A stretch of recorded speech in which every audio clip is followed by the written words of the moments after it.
হুমায়ুন কবির যেতে পারবে না, অন্য কেউ যেতে পারবে না। তা ববি হাকিমকে আমি মুর্শিদাবাদে ঢুকতে দেব না। ওর বাবার ক্ষমতা থাকে তো মুর্শিদাবাদে ঢুকবে, ওকে আস্ত ফেরত আসতে দেবো না আমি। বলছি আপনি কি ইকবালপুর থানায় অভিযোগ করবেন? কারণ যেখানে ঘটনা কোনো থানায় অভিযোগ করে কোনো লাভ নেই। মমতা ব্যানার্জির পুলিশ পা চেটে চলে, আর এই ববি হাকিমদের পা চেটে চলে। তাদের যদি পুলিশের যদি শাসন থাকতো, তাহলে এই ধরনের 15-20টা ছেলে ওই ধরনের বিনা কারণে আমার উপরে ঝাঁপিয়ে পড়ে তারা এরকম মস্তানি করতে পারতো? তাদের উপরে কি ভরসা করব? আমার নিজেকে রক্ষা করার দায়িত্ব আমাকেই নিতে হবে।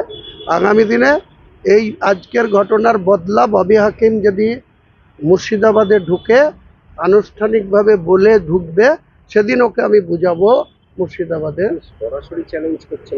একদম সরাসরি চ্যালেঞ্জ কি আছে? ববি হাকিম পারলে আমার কিছু করে নেবে, আমি তো বলছি পারলে করে নেবে। তো মেয়র হলো তো কি হয়েছে? মেয়র কদিন থাকে সেটা দেখুন না, মেয়র কদিন থাকে কলকাতা সেটাও দেখুন, অপেক্ষা করুন। ব্রিগেডে গিয়ে আপনাকে হেনস্থা হতে হয়েছে, আজকে খিদিরপুরে গিয়েও আপনাকে হেনস্থা হতে হলো। এরপর কি আপনি আর কলকাতা বন্দরে যাবেন ববি হাকিমের সব এলাকায়? জায়গায় যাব, কোনো জায়গায়, এবং ববির বিরুদ্ধে প্রার্থী দেব, মমতার বিরুদ্ধেও প্রার্থী দেব, শুভেন্দুর বিরুদ্ধেও প্রার্থী দেব। আগামী দিনে এদেরকে সমুচিত জবাব বাংলার মানুষ দেবে। এই অহংকারের জবাব বাংলার সাধারণ মানুষ, ভোটাররা দেবে। ববিকেও দেবে, মমতাকেও দেবে। দাদা, কলকাতায় দাঁড়িয়ে কলকাতার মেয়র তথা মন্ত্রী ফিরহাদ হাকিমের কথা আপনি বলছেন, মুর্শিদাবাদে ঢুকতে দেবেন না। আপনিও তো কলকাতায় রাজনীতি করবেন, হ্যাঁ। চলাফেরা করবেন, হ্যাঁ। সেক্ষেত্রে কোনো সমস্যার সম্মুখীন হতে পারবেন তো হলে হবে, সম্মুখীন মোকাবেলা করব। আমাকে যদি কেউ মারতে আসে, আমি কি তার জন্য রসগোল্লা ছুড়বো? আমাকে কেউ মারতে আসবে, আমার গাড়িতে কেউ ঝাঁপাবে, আমাকে কেউ গালি দেবে, আমাকে কেউ গো ব্যাক স্লোগান দেবে, বিজেপির বি টিম বলবে। মমতা ব্যানার্জি অটল বিহারী বাজপেয়ীকে ডেকে নিয়ে এসে তার মাকে প্রণাম করেছিল, সেটা কি বিজেপির সঙ্গে আঁতাত না? কখনো কংগ্রেসের খেয়ে পড়ে, কংগ্রেসের সাথে বেইমানি করে তৃণমূলের জন্ম দিয়ে আবার 2001-এ কংগ্রেস সঙ্গে জোট, আবার বিজেপির সঙ্গে এনডিএর সঙ্গে জোট, আবার 2011 সালে কংগ্রেসকে সঙ্গে নিয়ে সিপিএমের। এই যে আজকে সিপিএমের অনেক তান্ত্রিক নেতা সুজন বাবুরা অনেক বড় বড় কথা বলছে, নীতি আদর্শের কথা। এই সুজন বাবুদেরকে যখন 2011 সালের ভোটে ঘাড় ধাক্কা দিয়ে বাংলার শাসন ক্ষমতা থেকে নামাবার জন্য যখন দুনিয়ার মানে সাধারণ বুদ্ধিজীবীর নামে আরএসএস থেকে শুরু করে এখানে কোনো লোক বামফ্রন্ট সরকারের পরাজয় আনার জন্য বুদ্ধিজীবীদের মিটিং মিছিল কলকাতায় হয়নি। আজকে সুজনবাবু বেশি পণ্ডিত হয়ে গেছে, উনি বলছেন হুমায়ুন কবিরের সাথে কেন?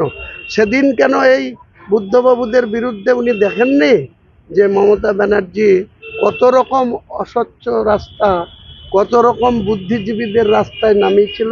সেখানে আরএসএস ছিল, সেখানে অনেক শিক্ষিত পণ্ডিত মানুষ ছিল, অনেক বামপন্থীদেরও সমর্থক ছিল সেদিন, যে বামফ্রন্টের সরকারটাকে পরাজয় আনার জন্য, মমতা বন্দ্যোপাধ্যায়কে ক্ষমতায় আনার জন্য।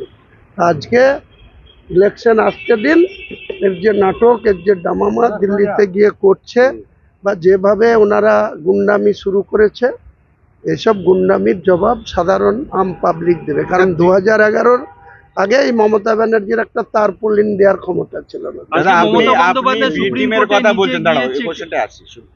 আপনি তৃণমূল আপনাকে বিজেপির বি টিম বলছে, আবার শুভেন্দু অধিকারী আপনাকে তৃণমূলের বি টিম বলছে। আসলে হুমায়ুন কবির কি? এটাই তো আনন্দ লাগছে যে শুভেন্দু অধিকারীও বলছে তৃণমূলের বি টিম, তৃণমূলের হয়ে কাজ করছি। আবার যেখানে যাচ্ছি সেখানেই তৃণমূলের গুন্ডারা, ববি হাকিমের গুন্ডারা আমাকে বিজেপির বি টিম বলছে। তা আমি কোথায় যাব? আমি তৃণমূলের বিরুদ্ধে, বিজেপিরও বিরুদ্ধে, ওদেরও রাতের ঘুম ছুটিয়ে দিয়েছি। শুভেন্দুরও আগামী দিনে মুখ্যমন্ত্রী হওয়ার স্বপ্ন ভঙ্গ করে দিয়েছি।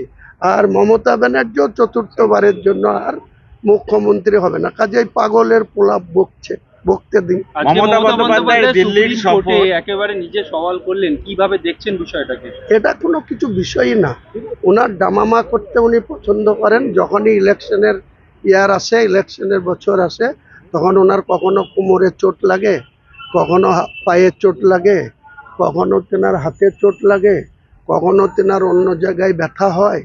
তো এইসব করে উনি ইলেকশনের পার করতে চান। এবার আর এসব করে নাটক করে, ওইসব নাটক মঞ্চস্থ করে এবার আর বাংলার মানুষের মন ভিজবে না।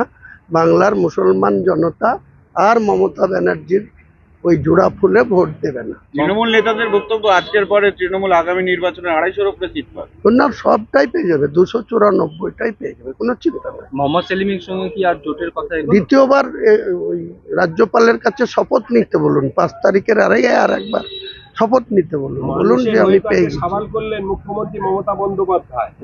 মানে সেক্ষেত্রে দেখা যাচ্ছে মানুষের হয়ে সওয়াল করতে আপনারা জানেন তো, যে কোনো অ্যাডভোকেটকে আমি অসম্মান করতে চাই না, কিন্তু যিনারা কালো কোট পরে মানুষের জন্য সওয়াল করতে ওঠেন, কাউকে 2000 টাকায় বলানো যায়, কাউকে 5000 টাকা দিয়ে বলানো যায়, কাউকে 1 লাখ টাকা দিয়ে বলানো যায়, কাউকে 2 লাখ টাকা দিয়ে বলানো যায়, কারো আবার 1 কোটি টাকা ফি।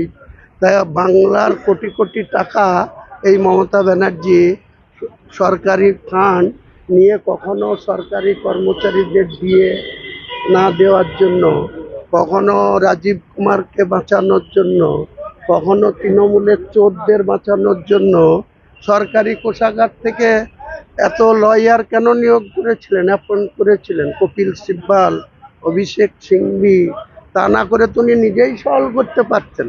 বাংলার জন্য এত দরদটা, বাংলার জন্য এত দরদ উতলে উঠেছে, তা উনি নিজে কেন এতদিন সলভ করেননি? বাংলার মুখ্যমন্ত্রী, তিনাকে সবাই ম্যাডাম বলেন, স্যার বলেন, তিনি গিয়ে জুডিশিয়ালকে স্যার স্যার করছেন। লজ্জা করা উচিত বাংলার মুখ্যমন্ত্রী। বলছি, মোহাম্মদ সেলিমের সঙ্গে আর কোনো বৈঠক হলো জোট নিয়ে? না, আশাবাদী নিশ্চয়ই।